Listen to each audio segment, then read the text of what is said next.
see this.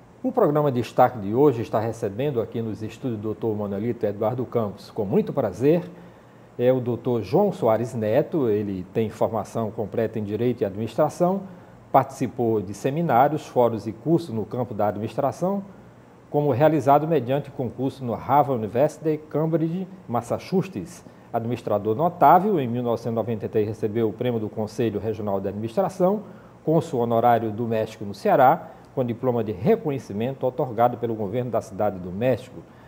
Ele também integra a Academia Cearense de Letras, na qual é presidente da Academia Fortalezense de Letras, né? Da qual é presidente, Sociedade Consulado do Ceará como vice-presidente, Associação Brasileira de Bibliófilo como secretário, Escola de Formação do Governador do Ceará como vice-presidente, é autor, entre outros livros, sobre a vida e o amor, sobre todas as coisas, microcontos sobre Gênesis e o caos, conversas de domingo, e agora está lançando o livro Gente que Conta.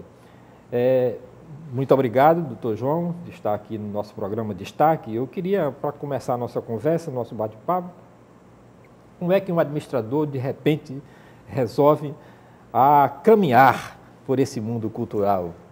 Na realidade, o administrador foi depois da caminhada do jornalista. Eu comecei minha vida universitária ao mesmo tempo que trabalhava nos diários associados, como colunista. Eu escrevi primeiro uma coluna chamada Informes Acadêmicos, que cobria não só a vida dos estudantes universitários, como da academia, que é a única que existia, que era a Universidade Federal do Ceará, e depois continuei escrevendo uma coluna diária chamada Administração e Negócios. Então, na realidade, eu fui sempre um escrevinhador. E aí, de repente, você, como escrevinhador, geralmente, aí você entrou para o lado do negócio, do empreendimento, do empreendedorismo. Como é que você saiu da arte e para trabalhar? Na verdade, a gente nunca sai. A gente vai... Porque eu lia muito, à época. Eu conhecia, tinha me formado em Direito e Administração, e a novidade no Brasil era o sistema financeiro da habitação. E eu digo, tem que estudar alguma coisa diferente, nova. Então, quando eu conheci o sistema financeiro da habitação, que era uma legislação nova, era a chamada Lei 4.380, eu resolvi me debruçar sobre ela. E, acidentalmente, eu comecei a trabalhar com planejamento habitacional e planejamento urbano. E a gente, sem querer, vai levado, talvez pela mão do destino e um pouco pelo conhecimento que se tem, para fazer alguma coisa que não estava previsto. Porque na vista, a única coisa prevista é o nascimento e a morte. Com certeza. Aí, de repente, o senhor começou a escrever livros, né? Tem esse livro aqui, e que é sobre a vida e o amor. Eu queria que o senhor falasse um pouquinho desses seus livros aqui, para a gente poder falar da... Eu tenho livros escritos de crônicas, sobre a vida e o amor de crônicas, sobre a Gênesis e o caos é um livro de contos que enfoca especificamente o acidente ou o atentado do dia 11 de setembro de 2001, quando os Estados Unidos foi atacado, né? E Microcontos é outro livro de contos, mas com uma característica peculiar, de que são realmente não mini-contos, mas microcontos. Eles têm um começo, têm um meio, têm um fim surpreendente, mas eles são retratados com muitas poucas palavras.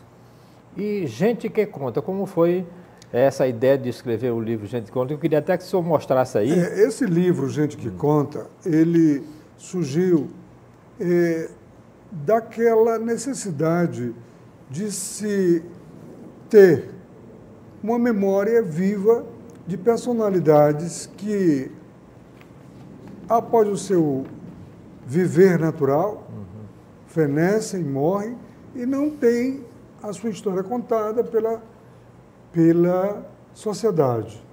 Então, eu verifiquei que algumas personalidades muito fortes precisavam ser destacadas, porque uma família, quando perde a sua figura maior, fica coletando nos jornais, em cartas, depoimentos de amigos. Assim, eu fui direto à fonte, direto às próprias pessoas.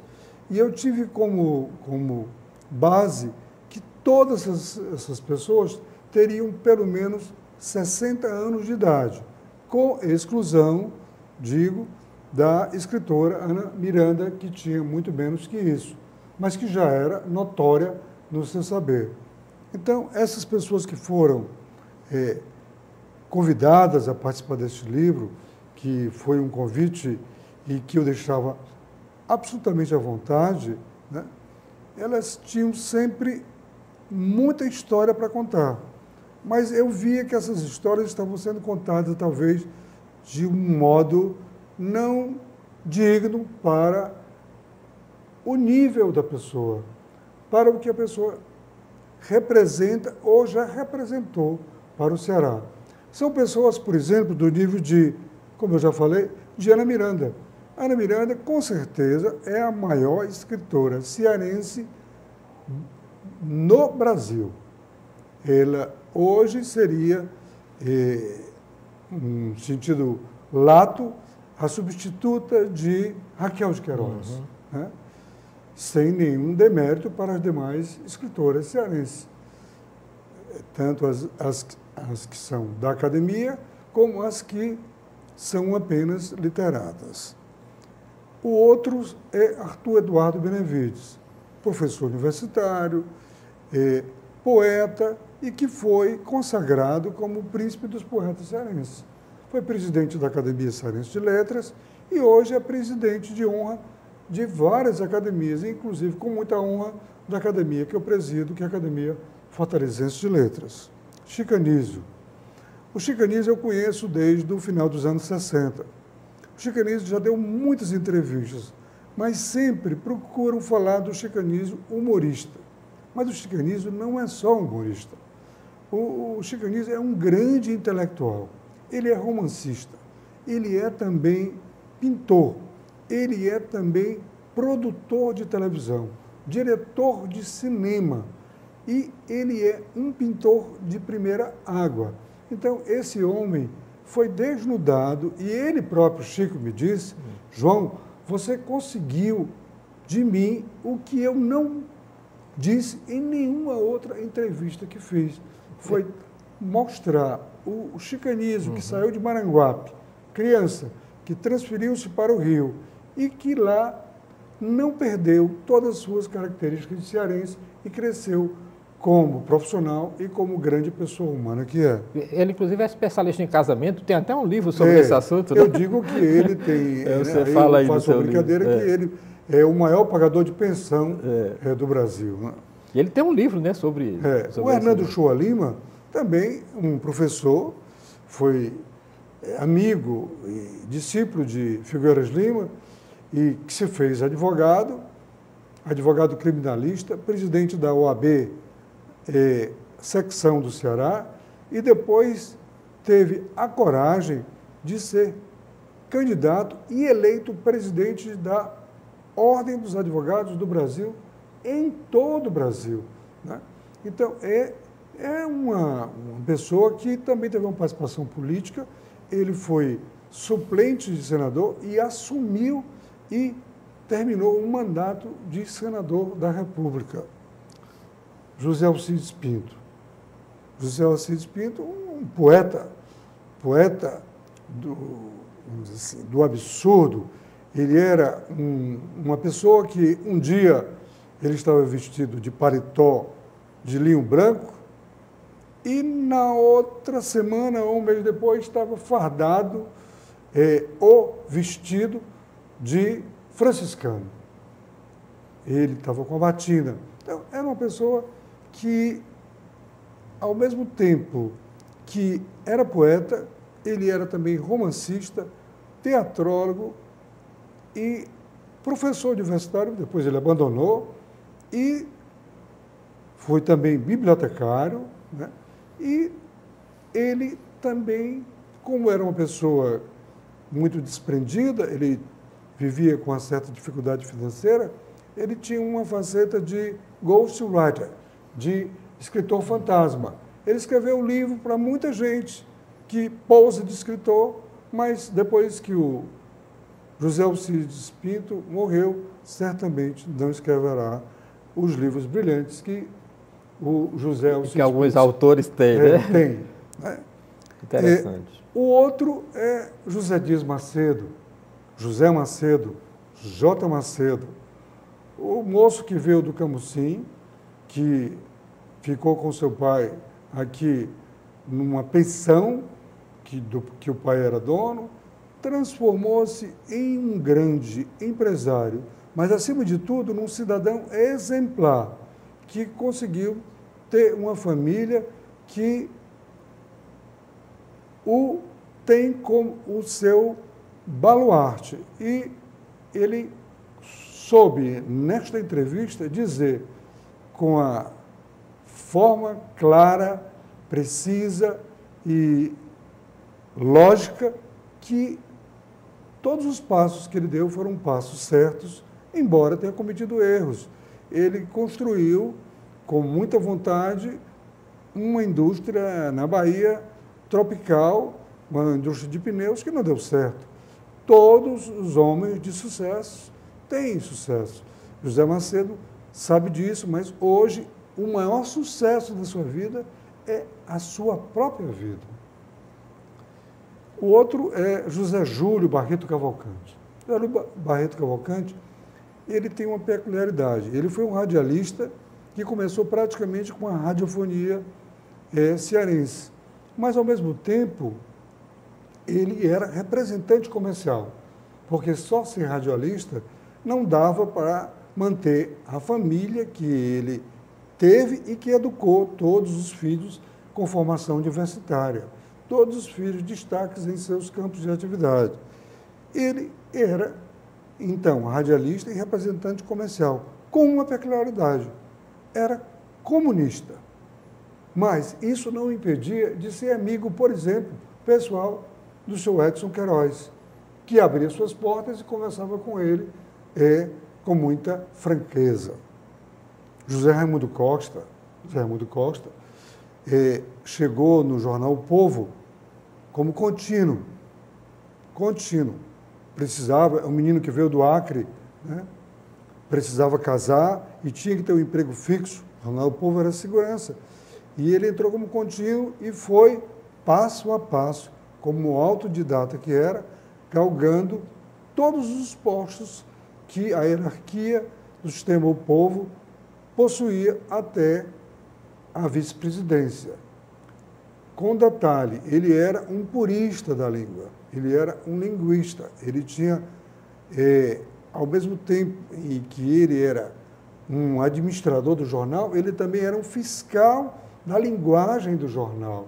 Então, esse homem sisudo era torcedor apaixonado pelo Fortaleza Esporte Clube, do qual ele foi até presidente. Então, eu procuro ver o jornalista, o homem esportista que ele era, enfim, a grande figura humana que foi José Raimundo Costa. Ele se formou depois de velho, Se formou porque os jornalistas formados em comunicação começaram a implicar que ele não tinha a graduação.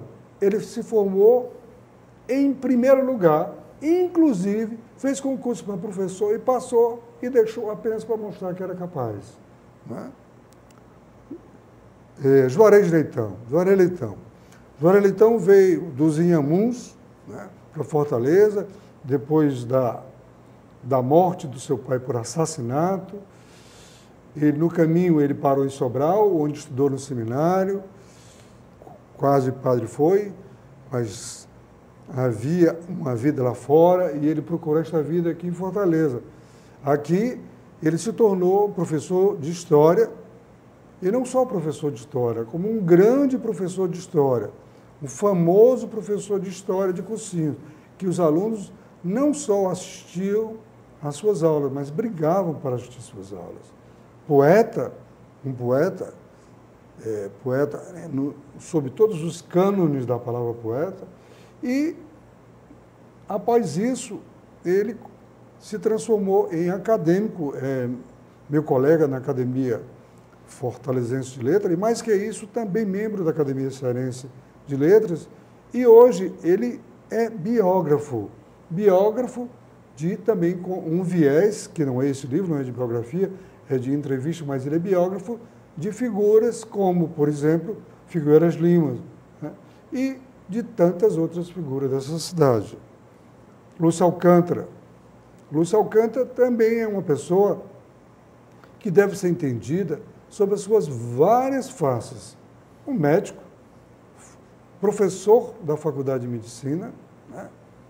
Um jovem que entrou no serviço público, depois foi secretário de Saúde, foi secretário dos municípios, foi prefeito de Fortaleza, foi governador do Estado e senador da República. Mas Lúcio Alcântara também tem uma peculiaridade que também eu procurei desvendar. Ele é um grande colecionador de livros, é bibliófilo. O bibliófilo é aquela pessoa que não tem um livro apenas como instrumento de leitura, mas como admiração. Aquele que pega, que cheira o livro, que guarda o livro, que não risca o livro e que procura ter sempre primeiras edições. Então foi este homem, na sua pluralidade, que eu tentei mostrar. Lúcio Brasileiro. Lúcio Brasileiro é o colunista social mais longevo do Brasil. Tem 55 anos de colunas diárias.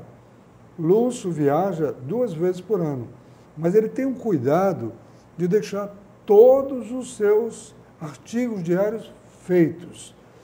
Ele é um profundo conhecedor das figuras que ele cita.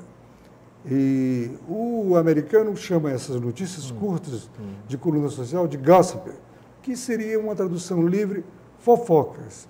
O Lúcio Brasileiro é um expert em dar notícias cifradas, que ele tem uma linguagem, criou um vernáculo próprio, que ele dá sempre uma motivação para que novos leitores se acrescentem ou acrescentem à lista que ele faz. Eu notei aí que você fez numa ordem alfabética, né? E eu notei também que algumas pessoas já faleceram aí, né? 3 pessoas já faleceram, né? O nosso amigo o Raimundo, José Raimundo Costa, né? O José Alcides Pinto e um de quem eu não falei, mas que vou falar agora, quebrando a ordem, Marcelo Linhares. Marcelo Linhares, que foi um rapaz que fez, à época dele, uma profissão de muito futuro, que era ser funcionário do Banco do Brasil, e galgou todos os postos dentro da hierarquia do Banco do Brasil. E, ao concluir todos os postos no Banco do Brasil, foi chamado para ser secretário de Planejamento. O fez com muito êxito e, em seguida, eleito por 4 vezes consecutivas para deputado federal. Mas existia dentro dele, sobrinho que era do único cearense que, na década de 40, foi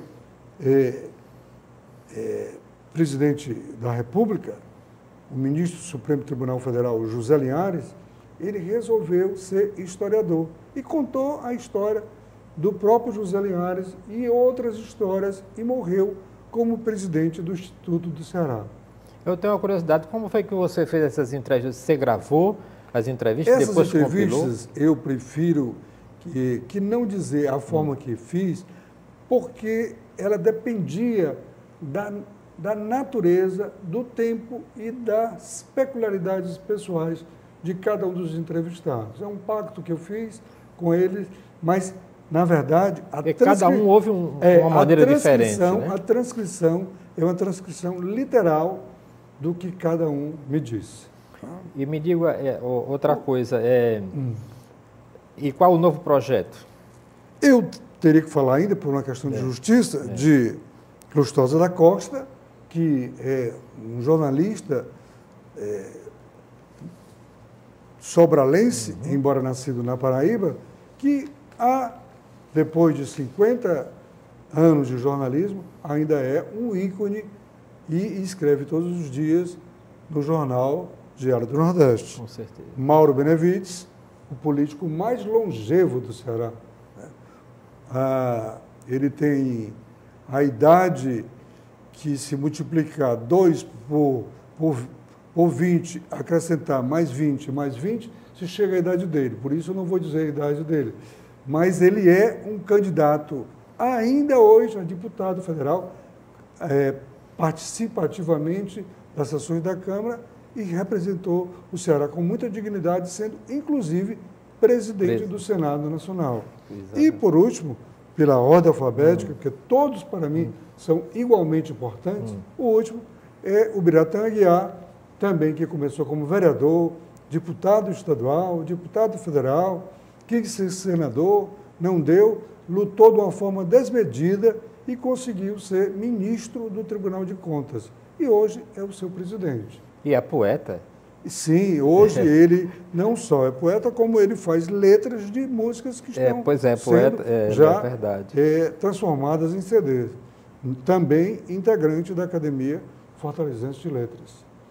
Enfim, o livro é um livro de personalidades que todas elas engrandecem. Mas visto sob outro ponto de vista, né? É um livro de personalidades. Sob todos os ângulos, principalmente como seres humanos, como cidadãos, como pessoas de quem o Ceará deve ter muito orgulho, né?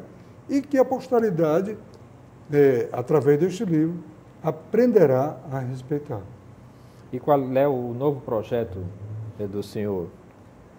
O senhor está no céu, certamente ele tem um projeto muito grande com o mundo. Está no céu mesmo? Mas eu, aqui na Terra, ao seu lado, o projeto que eu tenho é de tentar escrever o que eu faço todos os domingos no Diário do Nordeste, às sextas-feiras no jornal O Estado e, se tempo houver, e Deus me permitir, escrever mais alguns livros e também na área de ficção. Mas essa história da gente chamar o seu ou senhor, né? Quando a gente chama seu, do seu fulano, né? No interior a gente gosta muito de chamar esse seu fulano. E você quer entrar nessa área de ficção, mas contando... Eu já entrei na ficção na hora que eu escrevi contos, né?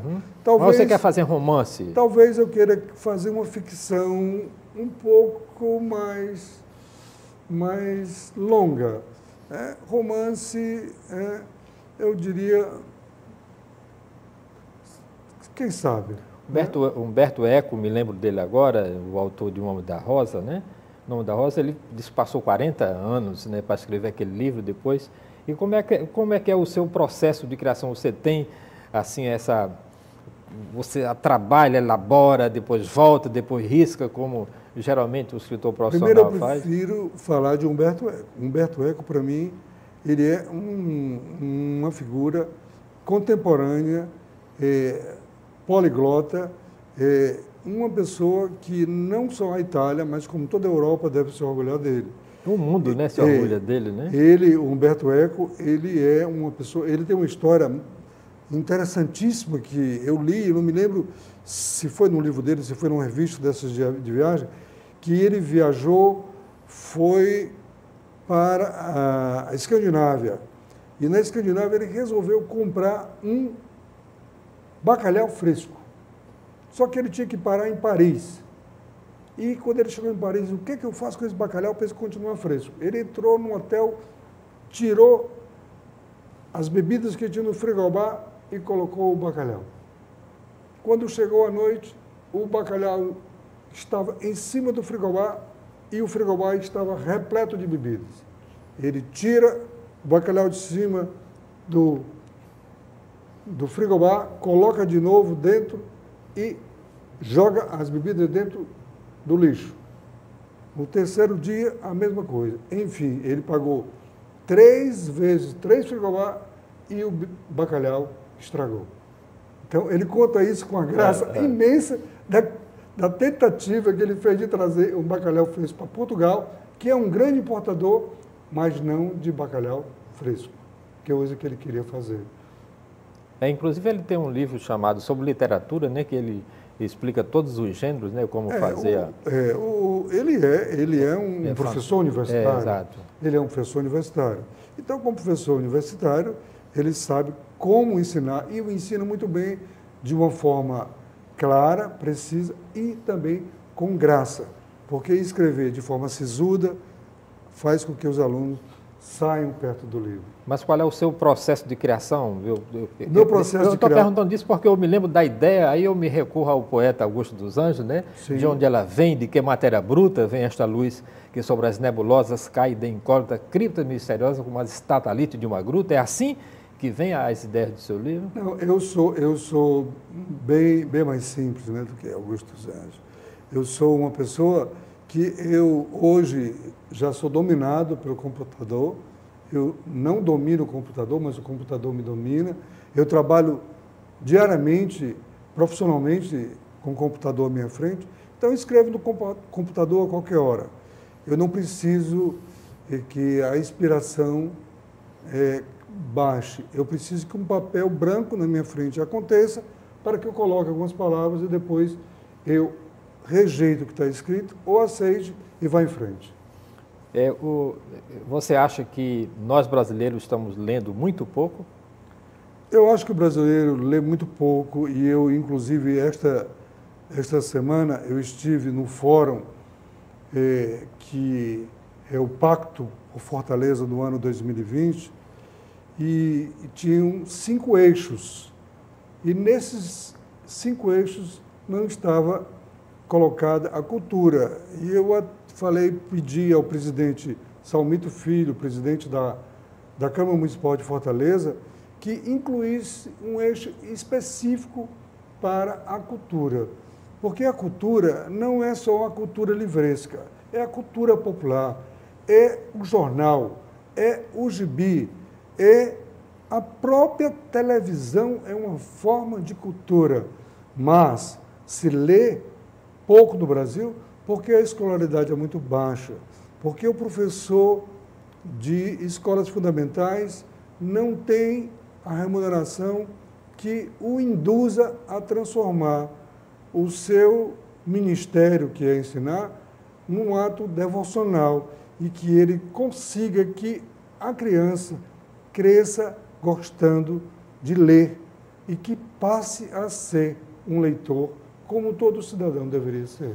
Mas como é que nós poderemos ensinar hoje a leitura às crianças que estão impregnadas de computador, que conseguem falar ao mesmo tempo com 5 ou 6 amigos em uma linguagem que só eles mesmos entendem? E como é que nós vamos querer ensinar essas crianças de hoje a gramática, o português, e que eles não falam língua alguma, que eles não conseguem construir uma frase com sujeito e predicado dentro de um mundo de comunicação absolutamente caótica? Como será essa geração de leitores do futuro? O próprio Humberto Eco, ele fala sobre isso. Ele diz que essa comunidade, ou essas comunidades, são tantas as comunidades que hoje estão dentro da net, da internet, né, que essas comunidades têm linguagens próprias. Essas linguagens são formas diferenciadas de leitura.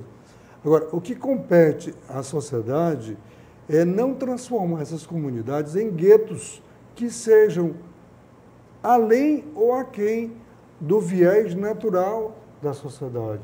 Tem que trazer esses jovens, a sociedade, a escola, a academia, né, e a comunidade formal tem que ser suficientemente atraente para tirar o jovem do computador e trazê-lo para a leitura, esta leitura tradicional que nós aprendemos a fazer.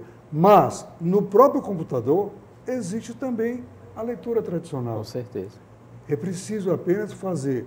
Não é o veículo computador que transforma as pessoas em nerds, em pessoas estranhas. O que transforma as pessoas em seres singulares, digamos assim, é a incapacidade que a sociedade tem de tê-las ao seu lado. E elas se isolam porque formam comunidades à parte. Assim, o defeito é muito mais nosso, da sociedade, que não atraímos os jovens para isso. Agora mesmo, eu lancei um projeto de fazer academia de letras para estudantes secundários, como uma forma de fazê-los gostar de ler. Por exemplo, começar com Monteiro Lobato, né? Então, a gente tem que fazer com que esses jovens gostem também, não só de futebol, não só de internet, mas gostem também de ler. E procurem ler coisas agradáveis, porque a gramática, se não for dada por um bom professor de gramática, ela se torna chata e faz com que o aluno se afaste dela e seja um aluno que passe apenas de ano, mas que não aprenda a gramática, não saiba o que é um pronome relativo, não saiba como construir uma frase. Enfim, eu acho que a sociedade tem que ser transformada, transformando as pessoas que estão à margem dela, trazendo-as de volta para o seu natural. Ok. Infelizmente, nosso tempo está chegando ao fim. Você tem 1 minuto para as suas considerações finais aqui no programa Destaque. Eu gostaria, Jonas Luiz da Silva de Capuí, de dizer que fiquei muito feliz com a sua entrevista e que, se essa entrevista que vai ao ar não estiver boa, saibam os leitores, os ouvintes, desculpem, que ela foi gravada ao vivo, sem cortes. E eu disse todas as tolices a que tinha direito. Muito obrigado. Ok, agradeço muitíssimo a sua presença aqui no programa Destaque. Se você quiser sugerir algum nomezinho de destaque, você pode mandar um e-mail aqui para fgftv@fgf.edu.br. Este destaque volta na próxima semana com outra personalidade em destaque aqui pela FGF TV, o seu canal universitário de Fortaleza. Muitíssimo obrigado pela sua audiência.